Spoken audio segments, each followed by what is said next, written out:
Hello, everyone, and welcome to our evaluation presentation.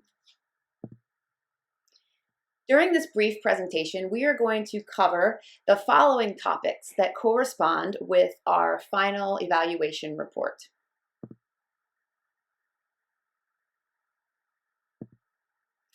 We are your evaluators and presenters today. We have Josh Murray, Philip C., and me, Toi Hershman. The program that our group selected to evaluate is a computer science program that serves the students at Van Elementary School in Boone County, West Virginia. The program partners with the WVU Extension Service and is delivered to the entire student body in grades K through 5 of the school. I, Philip, as the WVU Extension Agent for 4-H Youth Development in the county, have been actively involved with the program, and I've helped spearhead some training efforts to teach the teachers at the school how to use a program that's called Codable. And Codable is the computer science program that teaches students per each grade level, as young as kindergarten, again, up through 5th grade, and then beyond if need be. So teachers lead the Codable program once per week, and then they're also asked to extend the program with additional elements and activities that involve some sort of STEM and or robotics equipment. Our group decided to conduct a formative evaluation. The program is still very much in process and expected to continue for future years. So we decided that a formative evaluation that could look at ways that improvements could be made was preferred to a summative evaluation.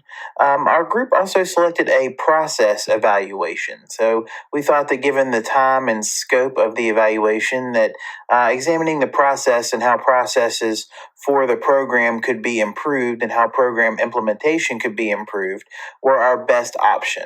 And once we kind of narrowed down those purposes, we looked at 3 primary evaluation questions. Those were, are the teachers implementing the program as it has been designed? What barriers to program implementation exist? And in what ways can program implementation be improved? Now we'll talk about the timeline. So hi, I'm Toi Hershman, and I will briefly review our timeline because we'll go into it in more detail as this presentation progresses. So our first initial thing that we needed to do was plan. So we started by planning. We determined what program we were going to evaluate, which Philip just shared. We interviewed the principal as the stakeholder from the school. We then looked at surveys. We created surveys, but then we had to put them into an online format based on the COVID-19 closures. So we did that, and then we were able to send those out online. We looked at that information and did some coding and analysis. Also determined that we needed some more data, so we'll share in a minute how that happened. And then we created the final reports, and delivery is happening right now. This is what you're watching.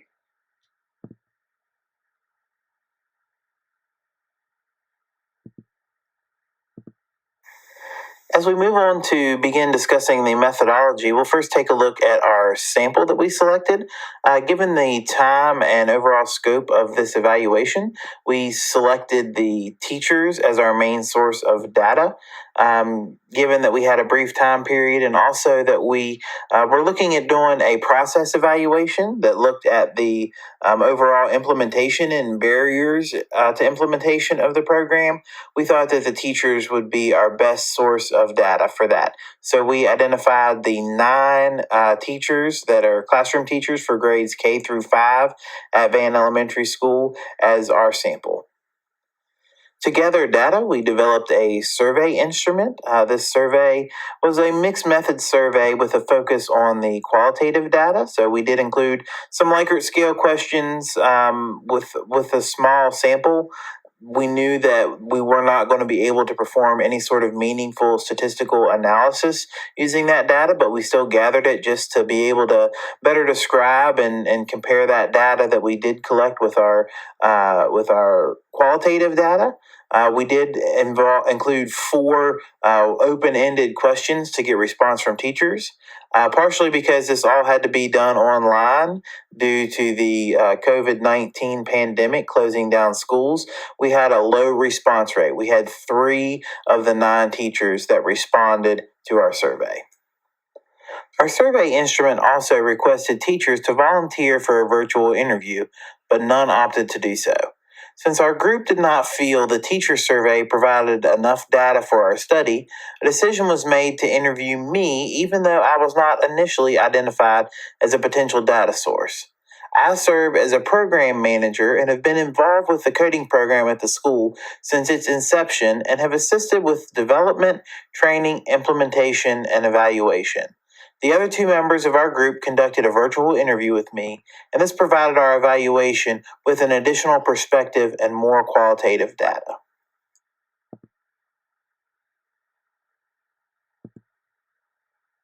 Hi.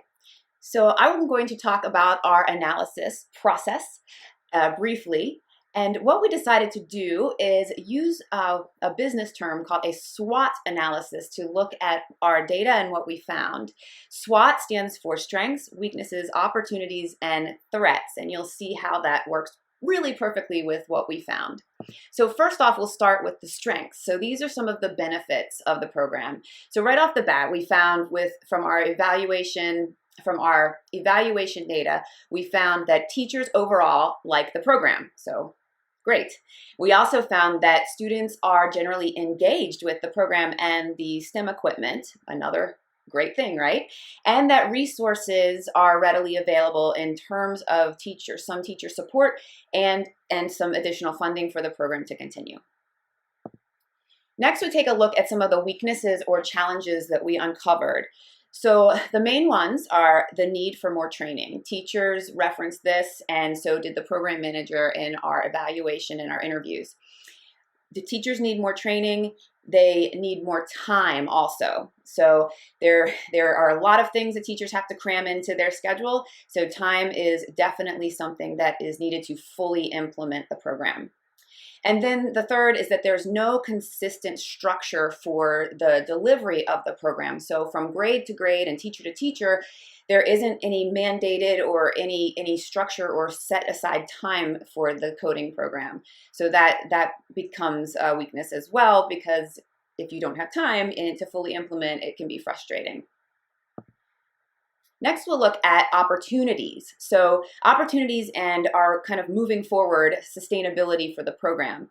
So some of the opportunities that we uncovered through our surveys and our interview with the program manager was that teachers could use stipends for additional training. It's hard to squeeze training in during the school day, so maybe an after-school option might be available, and maybe some of that resource money could be used to provide stipends, which would be an added incentive for teachers to attend.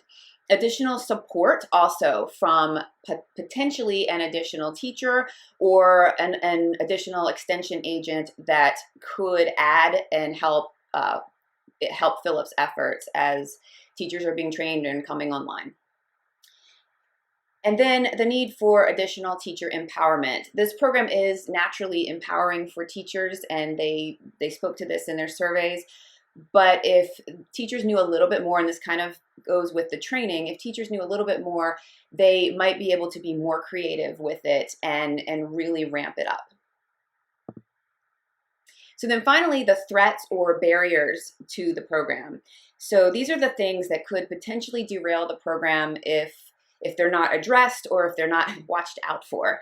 So those are other mandated courses getting in the way. So sometimes when you are a teacher and you have to get through your curriculum and get to the testing and all of those things, sometimes the courses or the additional items that are not mandated are the first to fall by the wayside. So the coding program does fit in there. That could be addressed through school leadership.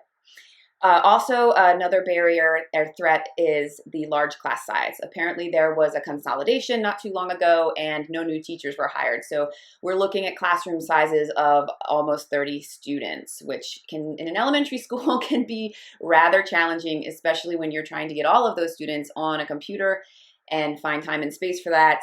That could be a huge issue. And then again, lack of consistency across the grades. This goes back to one of the weaknesses where if there's no structure, there's no requirement to do things a certain way. You're going to have teachers who do more and teachers who do less, and there's just not a lot of consistency, and that consistency could potentially help.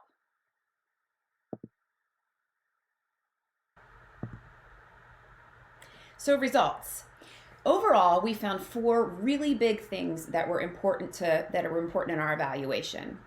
So first, the program does have regular implementation. So although the implementation is different from teacher to teacher and grade to grade, overall, all the teachers are participating, and that shows that there is momentum moving forward and some sustainability in place already. Next, overall, we have found that this program indeed does increase student knowledge in code and computer science, and teachers have reported that they can see that increase from grade to grade. So students start when they're in kindergarten and they keep moving, they increase their knowledge each year, and it builds on itself. We found that teachers need and want updates. So teachers receive training early on, and so some of that they may have forgotten, some of that they just might need more information, more practice, and this could be things in terms of coding content, but also in terms of just logistics, getting your students on into a classroom in Codable. How do I get my students' data? How do I see certain things? So it can range, and that's where that support would be helpful. And then finally, the program is well-liked and sustainable. Across the board, we found that teachers like this, the teachers feel students like this, and that the program does have momentum to be sustained moving forward. And there also are resources still available from a grant to help with this.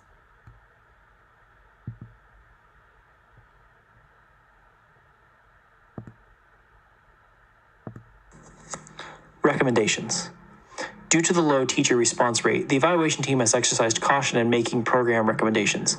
Common themes developed through the survey responses and interview of the program manager, but there remains a possibility that more or different themes would have come if a higher percentage of teachers had participated in the study. One of the most common themes throughout this evaluation indicated a need for additional training. This is recommended to be conducted on at least an annual basis, and administration should consider allowing stipends to be given to teachers to attend ongoing trainings or updates to training. Since the addition of personnel at the school or WVU Extension Office is not likely, perhaps a master teacher could be trained and given a free period to help assist other teachers during coding time. Sustainability relies on support from administration along with teacher buy-in. Teachers need to feel supported, not only in taking risks new, unfamiliar curriculum, but also in their options for training and implementation. Finding a way to give teachers personalized feedback to their specific training and implementation needs may help empower teachers to keep the program alive and growing. A master teacher may also be of assistance in this area. All right, so as we wrap up, I just want to pose a couple of potential discussion questions. So for those of you that have listened to this and have gotten a good feel about what we did, how do you think we could have improved data collection? And then how could the school use this evaluation moving forward? We do know that there's some administrative changes getting ready to happen, so this might be an area where this evaluation could be of benefit to new people, new personnel in the school. So that's it. Thank you everyone for joining us, and we just hope that you have enjoyed our presentation and that you have some great feedback for us.